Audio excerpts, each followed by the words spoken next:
አስቀምሶልኛል። ለክብሩ መግለጫ 100 ብር ጧፍና ዳቦ ሻማ ይዤ መጥቻለሁ። ጤናውን ፍጻሜ ያሳምርልሽ ብላችሁ መርቁኝ። እግዚአብሔርን አመስግኑልኝ ይላሉ። አመስግኑላቸው።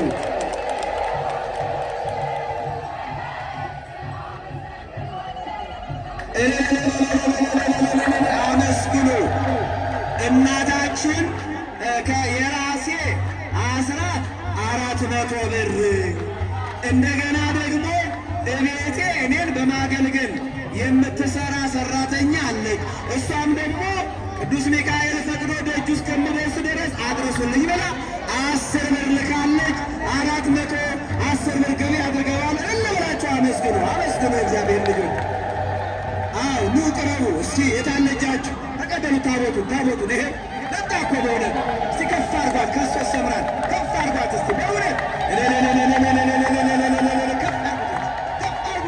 እያት እስኪ እያት በእውነት የታለ ምስጋና ረልበሉ። ይኸው ፊት ለፊት እናታችን ክብር ምስጋና ይግባው።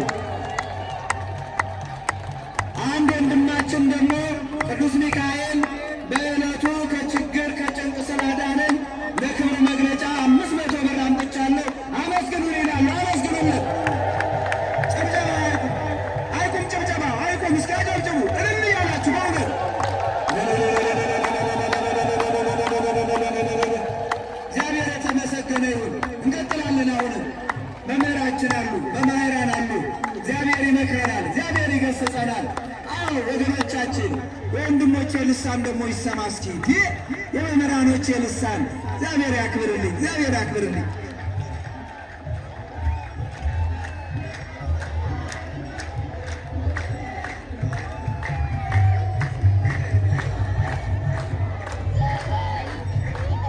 ቃለ ሕይወትን ያሰማልን፣ ቃለ ሕይወትን ያሰማልን። የአገልግሎት ዘመናቸውን እግዚአብሔር ይባርክልን። እግዚአብሔርን አመስግኑ፣ እግዚአብሔርን አመስግኑ። ለለኑ የቃል ኪዳን ታቦት እየዞረ ነው፣ እየባረከን ነው፣ እያከበረን ነው።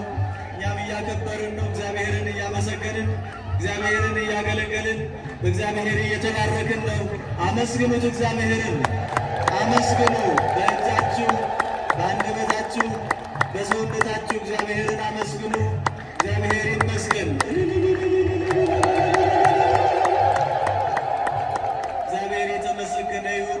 ይሄ ለክርስቲያኖች የተሰጠ ትልቅ ሀብት ነው። ትልቅ ጸጋ፣ ትልቅ አገልግሎት፣ የመባረክ ጸጋ፣ የመባረክ አገልግሎት፣ የማመስገን አገልግሎት፣ የማመስገን ጸጋ። ይሄ ለሁሉ አይሰጥም ወዳጆቼ፣ ለሁሉ አይሰጥም። ክርስቲያንም ሆነን እንኳ ለሁሉ አንዱ ነገር አይሰጥም። ስጦታው ልዩ ልዩ ነው። አገልግሎቱ ነው አንድ የሚሆነው። አገልግሎቱ አንድ ነው፣ ስጦታው ግን ልዩ ልዩ ነው ወዳጆቼ። ስለዚህ ለእኔና ለእናንተ ይህ አገልግሎት፣ ይህ ጸጋ፣ ይህ ምስጋና፣ ይህ ማክበር፣ ይህ መንበርከክ፣ ይህ መገዛት፣ ይህ ከህሊና የሆነው አገልግሎት፣ ከህሊና የሆነው አምልኮ፣ ከልብ የሆነው አምልኮ መሰጠቱ ይህ ለእኔና ለእናንተ ታላቅ ነገር ነው፣ ትልቅ ነገር ነው። ይህንን የሰጠን እግዚአብሔር ይክበር ይመስገን። አመስግኑት፣ እግዚአብሔርን አመስግኑ። መላእክትን የሰጠን፣ ቅዱሳንን የሰጠን፣ መላእክትን ለመጠበቅ ቅዱሳንን ለመባረክ ለመባረክ የሰጠን እግዚአብሔር ይመስገን። ወዳጆቼ እግዚአብሔር ይህንን አገልግሎት ባይሰጠን፣ ይህንን የክብር ቀን፣ ይህንን የምስጋና ቀን፣ ይህንን የአምልኮት ቀን ባይሰጠን ኑሮ ወዳጆቼ እኔና እናንተ አንባረክም ነበረ። ግን በዚህ በቡራኬ ቀን ሰብስቦ የባረከን እግዚአብሔር ይመስገን። አመስግኑ እግዚአብሔርን።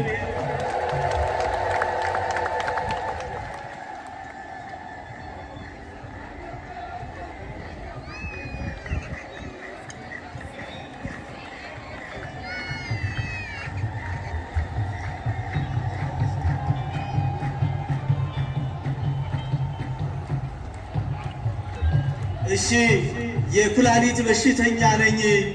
5 ዓመት በላይ የኩላሊት በሽተኛ ሆኜ ቆይቻለሁ። ግን ሐኪም ቤት ሄድኩኝ፣ ብዙ ቦታ ደከምኩ፣ ወጣሁ፣ ወረድኩ፣ ምንም አልተሻለኝም። ጸበል ስገባ ግን በአንድ ቀን ለውጥ አግኝቻለሁ። አመስግኑልኝ መልአኩ ቅዱስ ሚካኤልን ብላለች። እግዚአብሔርን አመስግኑ ወዳጆች። ወገኖቼ ይሄ የአምልኮት ይሄ የምስጋና ቀን ይሄ የመመለስ ቀን በመጀመሪያው ይሁን ሳንደክም